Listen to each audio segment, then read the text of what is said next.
한화 이글스의 문동주, 김서현, 정우주 말고도 150km 공을 던지는 투수가 있었는데요. 이와 관련된 소식 자세히 정리해 드리겠습니다. 시청하시기 전에 구독과 좋아요 눌러주시면 영상을 만드는 데 많은 힘이 됩니다. 고교 시절 목표는 최고 구속 154km였지만 이제는 그 기대치를 훌쩍 넘어 156km까지 기록하며 한화 이글스의 또 한 명의 강속구 투수가 탄생했는데요. 퓨처스리그에서 성장하고 있는 우완 투수 원종혁은 한화가 주목하는 떠오르고 있는 차세대 파이어볼러라고 할 수 있죠. 구리 인창고 출신인 원종혁은 2024년 KBO 신인 드래프트에서 9라운드 전체 81순위로 한화 이글스의 지명을 받아 입단했는데요. 드래프트 당시 지명 순위는 낮았지만 강력한 구위를 갖춘 다듬어지지 않은 원석으로 평가받았죠. 한화는 그의 구속 상승 가능성과 성장 잠재력을 높이 평가하며 장기적인 육성 계획을 세웠는데요. 184cm, 92kg의 탄탄한 체격을 갖춘 그는 고교 시절부터 묵직한 패스트볼을 던지는 파워피처 유형이었죠. 140km 후반대의 강속구를 앞세워 타자들을 압도하는 피칭을 펼쳤지만 고교 3학년 시즌 후반부로 갈수록 구속이 떨어지면서 지명 순위가 9라운드까지 내려가는 아쉬움을 겪었는데요. 하지만 한화 입단 후 체계적인 훈련 프로그램을 통해 몸을 만들면서 구속을 꾸준히 끌어올리고 있죠.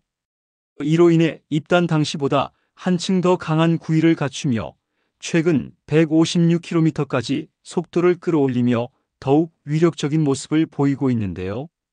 퓨처스리그에서 실전 경험을 쌓고 있으며 제구력과 변화구 완성도를 높이는 것이 현재 그의 과제라고 할 수 있죠. 만약 변화구와 컨트롤까지 안정된다면 원종혁은 1군에서도 충분히 통할 수 있는 강속구 투수로 성장할 가능성이 커 보이는데요. 선발과 불펜을 모두 소화할 수 있는 가능성을 가지고 있으며 필승조 후보로도 기대를 모으고 있죠. 지난해 퓨처스리그에서 17경기에 등판한 원종혁은 1승 1패 1홀드 평균 자책점 9.53을 기록하며 다소 아쉬운 성적을 남겼는데요. 그는 12개의 탈삼진을 잡아내며 강한 구위를 보여주었지만 볼넷 9개와 몸에 맞는 볼 5개를 포함해 총 14개의 사사구를 허용하며 제구 불안을 드러냈죠. 이로 인해 실점이 많아졌고 기대했던 성적을 기록하는 데는 어려움을 겪었는데요. 하지만 단순한 기록만으로 평가하기엔 아직 이르죠. 원종혁은 프로 입단 후 체계적인 트레이닝을 거치며 구속을 150km 이상으로 끌어올리는 데 성공했는데요. 고교 시절부터 빠른 공을 던지던 투수였지만 프로에서 힘을 더욱 키우면서 공 끝이 묵직해지고 있다고 할 수 있죠. 특히 한화 입단 후 지속적인 피칭 밸런스 조정과 피지컬 강화 훈련을 통해 최고 구속을 156km까지 끌어올리며 강속구 투수로서의 성장 가능성을 보여주었는데요. 하지만 현재 가장 시급한 과제는 볼넷을 줄이고 보다 정밀한 제구력을 갖추어야 1군에 콜업될 가능성이 높아 보이죠. 이 부분만 개선된다면 1군에서도 충분히 경쟁력을 가질 수 있는 파이어볼러로 성장할 가능성이 커 보이는데요. 한화 코칭 스태프는 원종혁의 강속구를 최대한 살리면서도 안정적인 제구를 갖추도록 퓨처스리그에서 꾸준히 실전 경험을 쌓게 할 계획이죠. 과연 원종혁이 올 시즌 제구력을 보완하며 한화의 미래 불펜 자원으로 자리 잡을 수 있을지, 그리고 강속구를 앞세워 1군 무대에서 자신의 존재감을 각인시킬 날이 올지 한화 팬들의 기대와 관심이 점점 더 높아지고 있는데요. 올해 일본 고치에서 열린 퓨처스 캠프에서 원종혁은 최고 시속 154km의 강속구를 꾸준히 던지며 성장 가능성을 입증했죠. 연습 경기에서도 인상적인 투구를 이어가며 구위가 한층 좋아진 모습을 보였고 1군과의 청백전에서도 등판 기회를 잡으며 또 한 번 자신의 잠재력을 드러냈는데요. 특히 6일 신구장에서 열린 자체 경기에서는 최고 시속 156km를 기록하며 강속구 투수로서 확실한 존재감을 각인시켰죠. 구속만 놓고 본다면 한화의 간판급 강속구 투수인 파이어볼러, 트리오 문동주, 김서현, 정우주와 비교해도 전혀 뒤처지지 않는다고 할 수 있는데요. 여전히 다듬어야 할 부분이 있지만 강력한 패스트볼을 앞세워 한화 마운드에서 중요한 자원이 될 가능성을 높였죠. 또한 퓨처스 캠프에서 원종혁은 강속구를 더욱 안정적으로 던지면서도 제구력이 점차 개선되는 모습을 보였는데요. 이는 한화 코칭 스태프에게도 긍정적인 신호였죠. 이제 남은 과제는 구속 유지뿐만 아니라 보다 정교한 제구력과 변화구 완성도를 끌어올리는 것이라고 할 수 있는데요.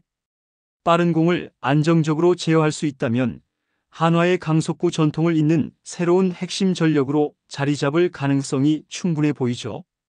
투수에게 가장 중요한 것은 제구력이라고 할 수 있는데요. 아무리 강력한 패스트볼을 던질 수 있다 해도 제구가 흔들린다면 상대 타자를 압도하는 것은 쉽지 않죠. 강속구가 있더라도 그것만으로는 타자들에게 노림수를 제공할 수 있기 때문에 이를 보완할 무기가 갖출 필요가 있는데요. 타자가 예상하지 못하게 배합할 수 있는 변화구 하나쯤은 반드시 필요하죠.